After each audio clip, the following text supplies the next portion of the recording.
From London, this is The World Today. Hello, I'm Robin Dwyer. Welcome to the programme. Our top stories.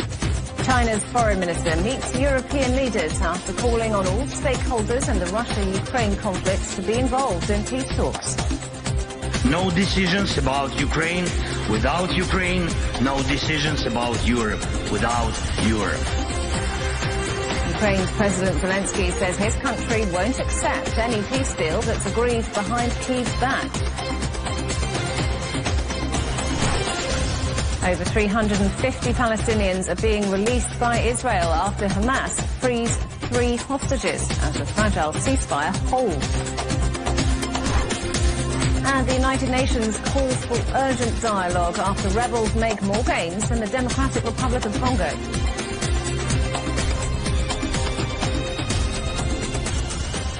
China's Foreign Minister Wang Yi has held a series of meetings in Munich, including with German Chancellor Olaf Scholz.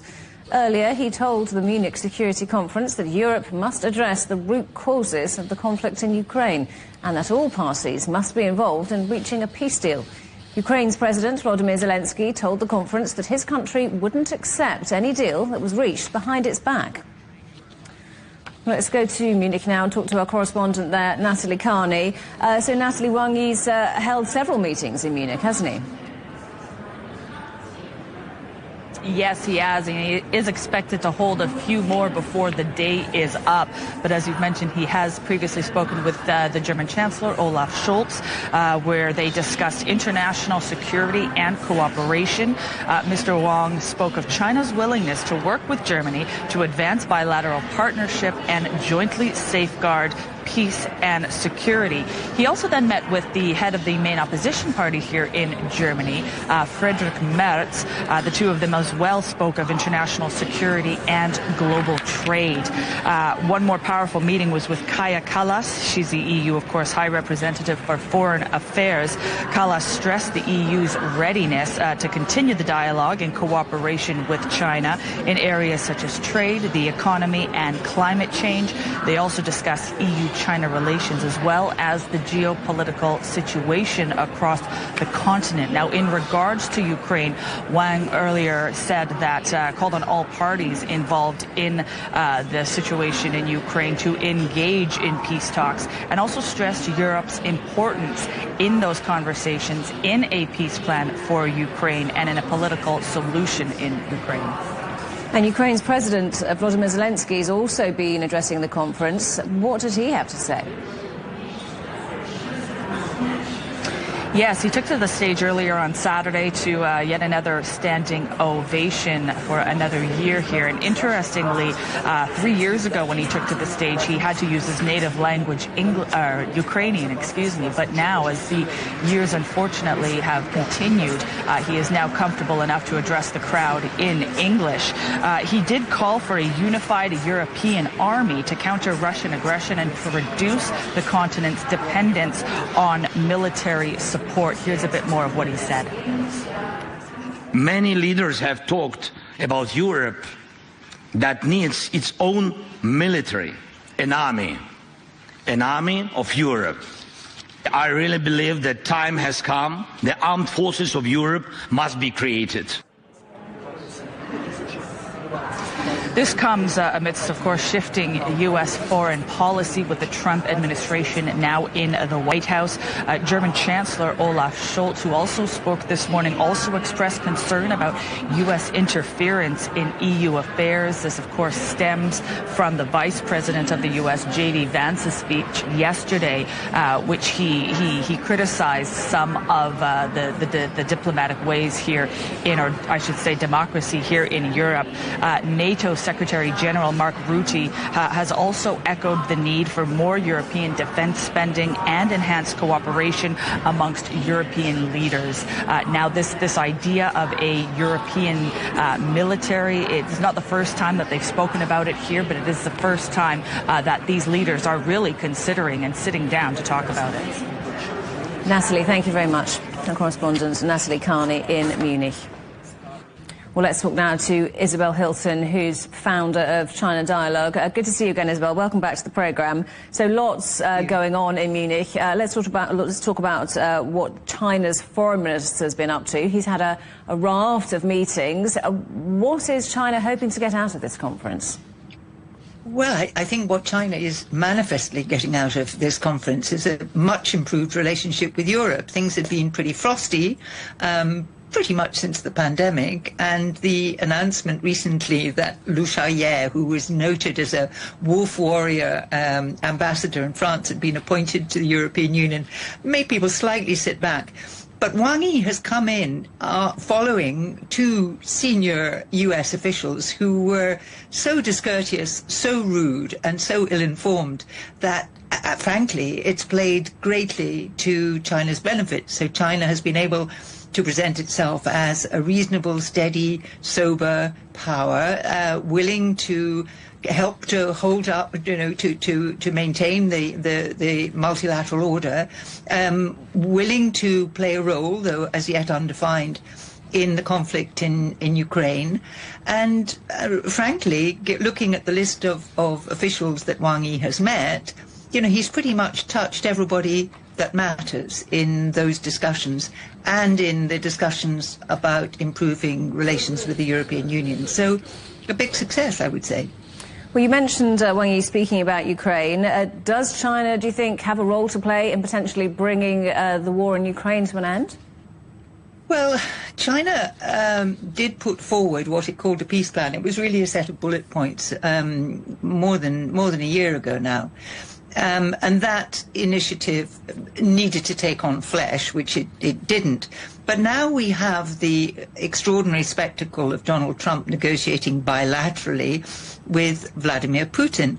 And so, again, if we listen to what Wang Yi has said about the conflict in Ukraine, he has said a number of things which are pushing back against Donald Trump's approach. So he has said, as we've heard, that all parties, all stakeholders need to be involved in any negotiations, unlike Trump's bilateral approach.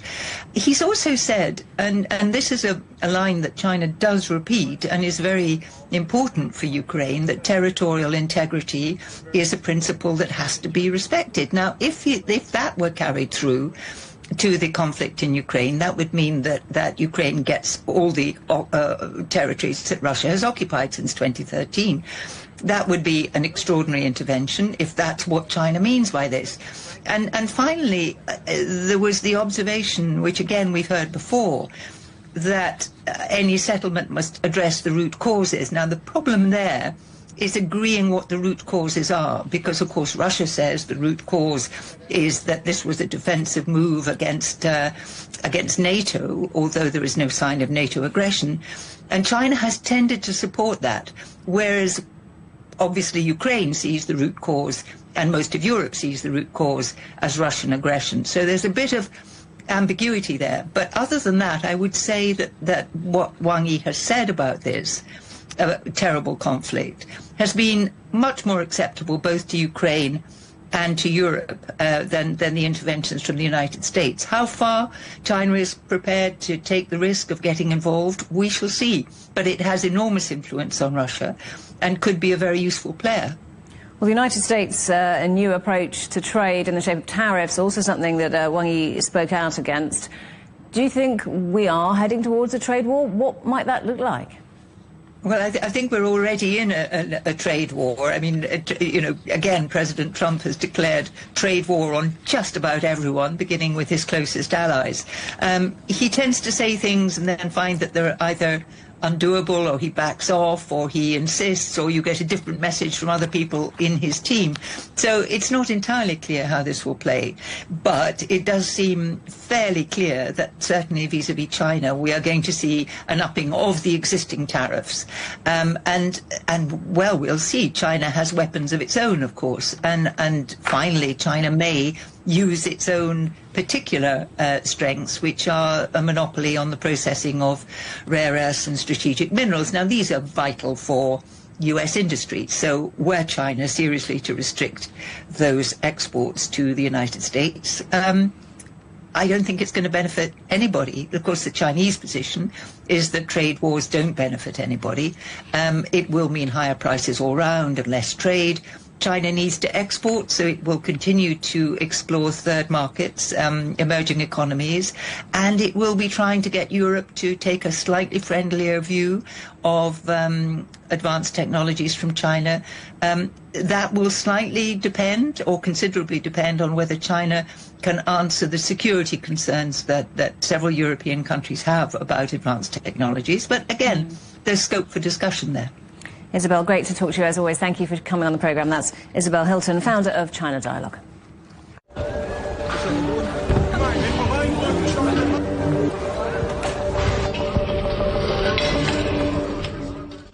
Israel has released over 300 Palestinian prisoners in the West Bank after more hostages were freed from Gaza. The handover of the 3 Israelis by Hamas had been in doubt after the group threatened to delay the transfer, accusing Israel of failing to meet the terms of a ceasefire deal. The men are now back in Israel and undergoing medical checks. Meanwhile, there have been celebrations in the West Bank where Palestinian prisoners are being freed from Israeli jails in return for the hostages. 369 Palestinians are due to be released, with most expected to return to Gaza. Our correspondent Jonathan Regev is in Tel Aviv. So the release, Robin, worked as planned. 3 Israeli hostages were released in the early hours of the morning, despite the crisis that was felt over the past week and the concern that the agreement would collapse. Eventually, everything worked as planned. The names were released on quite early on Friday. The release itself happening quite early on Saturday. Now we're speaking of 73 hostages left, 68 Israelis and 5 foreign nationals who are still in captivity. A big question is what will happen from now on. President Donald Trump spoke earlier in the week and reiterated it again with a tweet just a few hours ago that Hamas has to release all of the hostages by midday Saturday. If he spoke of midday local time, that has already passed. If he spoke of midday Washington time, that is 3 hours from now. Whatever it is, there's still 73 hostages. So that has not happened. Trump also said that it is now up to Israel to decide what will happen next, and Israel has American backing for whatever decision it takes.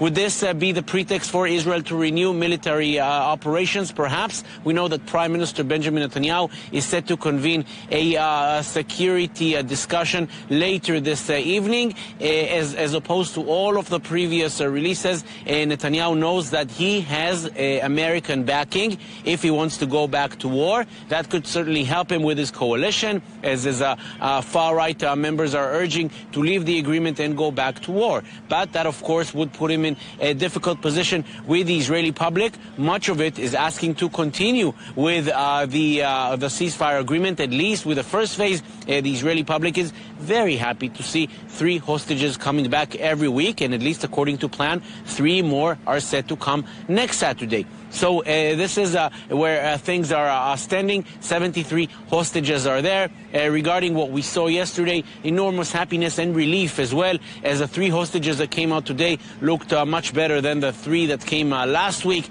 Last week, along with the happiness, there was outrage, there was concern. This time we're speaking of 3 hostages that came out looking quite well, alive, walking in a relatively good condition. The very big question now hovering over this entire situation is what will happen next. And on this context, we also have to add Marco Rubio, the U.S. Secretary of State, will be landing in Israel in just a few hours. Will he push Israel for a further military action, or perhaps actually continue with the ceasefire agreement, which could perhaps help with an Israeli-Saudi agreement? We will, of course, have to wait and see. With the Trump administration, nothing is really known. Well, that's the picture in Israel. From Gaza, our correspondent Rami Al-Magari reports. Actually, Hamas is reiterating its commitment to the ceasefire deal with Israel, mediated by Qatar, Egypt and United States, and today witnessed the release of 3 Israeli hostages who have been held recently over the standoff that Hamas postpones it until Israel allows more construction materials, supplies, medical, mobile homes and other tents for the Gaza Strip. And this came came, this went smooth today, and they're reiterating their commitment, and more hostages will be released next week. That's according to the ceasefire deal. And the concern here that the Palestinians here in the Gaza Strip wait for the delivery of those aid supplies to the Gaza Strip by the end of this day in the evening time, Gaza time, and all expecting this to start flowing into Gaza, especially the mobile homes, the tents and the heavy machineries that are much needed for the some kind of repair for the damage inflicted by the war in the Gaza Strip.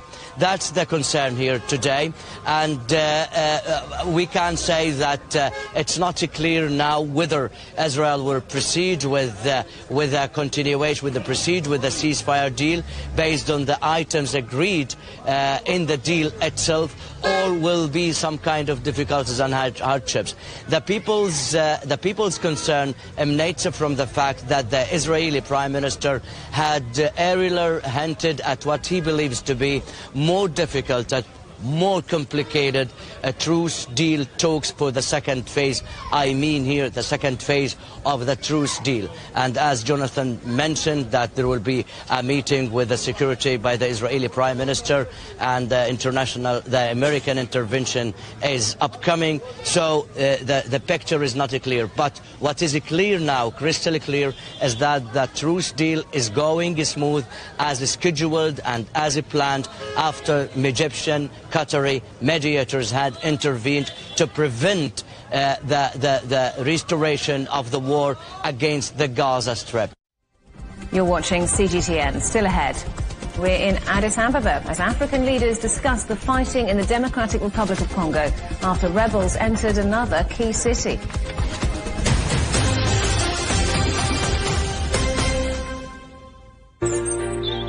Ever wondered what's the difference between a bear and a bull market? Where are the cash cows? And who are the lame ducks? And what exactly are black swans? Grey rhinos? And unicorn companies? Make sense of it all with Global Business, only on CGTN. I think it should be more global cooperation. I would like to hear more the voice of the developing countries. Globalization has lifted more than 1 billion people out of poverty. The great transition has to happen. It's a necessity. For China and the United States are important powers in the world. What unites us is much more than what divides us. And I believe China is committed to this agenda. Join me, Juliet Mann, to set the agenda at these times every weekend on CGTN. You might think you are better informed in an information age. The fact is, people are more often misled by misinformation. You might think every voice is heard in a digital world. The fact is, many nations and peoples are still underrepresented. And data poverty shuts out many. We at CGTN are committed to transcending the information gap and the digital divide. CGTN, bridging nations and civilizations. CGTN, see the difference.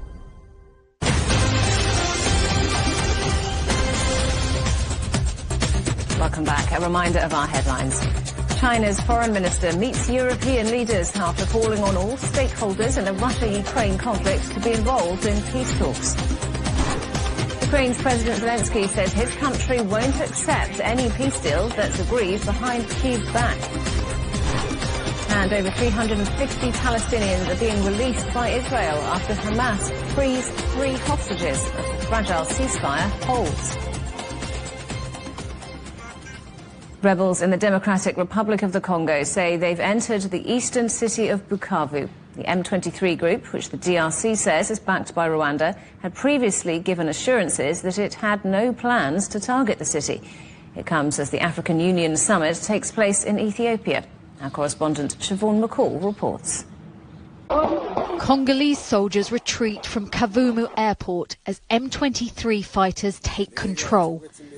It had been a strategic base for the army and just 30 kilometers from Bukavu, eastern DR Congo's second largest city. Last month, the biggest city, Goma, fell to the rebels. Around 2,000 people have been killed there. The offensive has been at lightning speed. Residents in Bukavu are anxious. I do not know where to run to. We'll go up the mountains to the villages. I see those who are securing us are running. How can I stay with my kids? The DRC's president, Felix Tshisekedi, was in Germany for the Munich Security Conference, but cut short the visit as the situation escalated. How can the integrity of a country be violated like this? People massacred without the country responsible being sanctioned. This raises the question of the United Nations, which for me has become a two-tier organisation, depending on whether you are among the most powerful or privileged countries, or whether you are among the weak and disadvantaged. The conflict dates back to the 1990s and is fueled by ethnic tensions and a fight for control of the mineral-rich natural resources in the area. The M23 fighters are from the Tutsi ethnic group and have accused the DRC of not living up to a previous peace deal. Rwanda, meanwhile, has been accused of fueling the conflict by sending over its own troops. It denies this and says it is taking defensive measures. And as more people flee, there are growing concerns about the humanitarian impact in a country that has already got millions of people internally displaced. Heavy artillery shelling and looting have destroyed 70,000 emergency shelters around Goma and Minova in North and South Kivu provinces, leaving some 350,000 internally displaced people once again without a roof over their heads. The capture of Bukavu would mark an unprecedented expansion of territory that is under M23 control. And there is international concern that the fighting could spiral into a wider regional conflict. Siobhan McCall, CGTN. Just hours after that rebel advance, the UN Secretary-General Antonio Guterres called for dialogue between the warring parties. He was speaking at the African Union Summit in Ethiopia. The Congolese people have been suffering yet again from a brutal cycle of violence. And the fighting that is raging in South Kivu as a result of the continuation of the M23 offensive threatens to push the entire region over the precipice. There is no military solution. The deadlock must end, the dialogue must begin, and the sovereignty and territorial integrity of the DRC must be respected.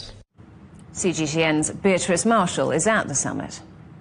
The security landscape in Africa is really quite complex, and challenges ranging from terrorism in the Sahel, instability in Sudan and the DRC. And solving these crises has been a dominant issue at this year's African Union Summit here in Addis Ababa. Now, UN Secretary-General Antonio Guterres laid emphasis in his address to the Assembly this morning, saying with regards to the DRC, any regional escalation of the conflict must be stopped. He called for immediate cessation of hostilities and full implementation of the Nairobi and Luanda peace processes as proposed by a crisis meeting held last week by heads of state from the East African community and the South African development community.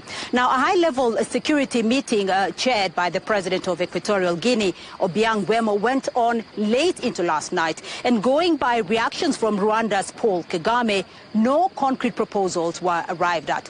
Now, President Kagame asked DR Congo to take responsibility for its own mess, saying Rwanda has nothing to do with Congo's problems.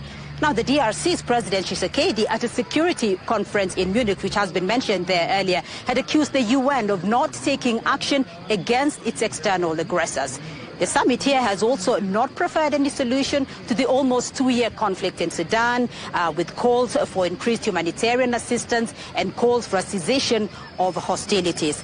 The outgoing African Union Commission Chair, Musa Faki Mahamat, also asked for an end to what he termed foreign interference in the conflict in Sudan. Robin? So that, not surprisingly, one of the key issues being discussed at the summit. What else is on the agenda there?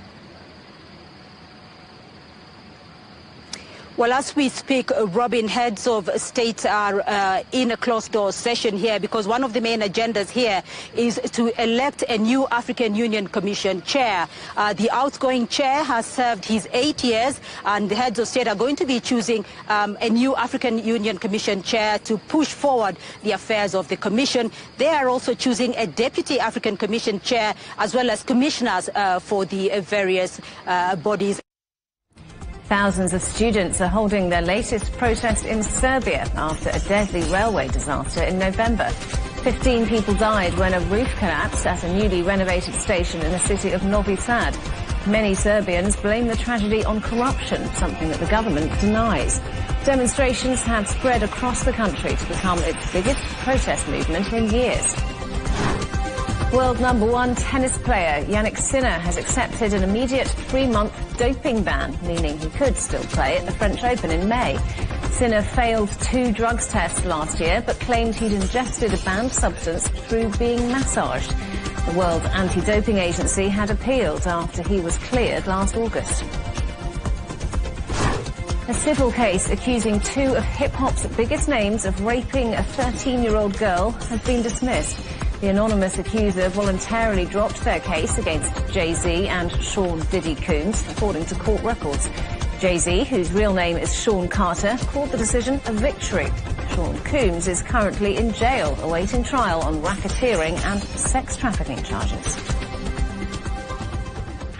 And finally, a dose of cuteness for you. Panda cubs preparing to make their public debut in Hong Kong.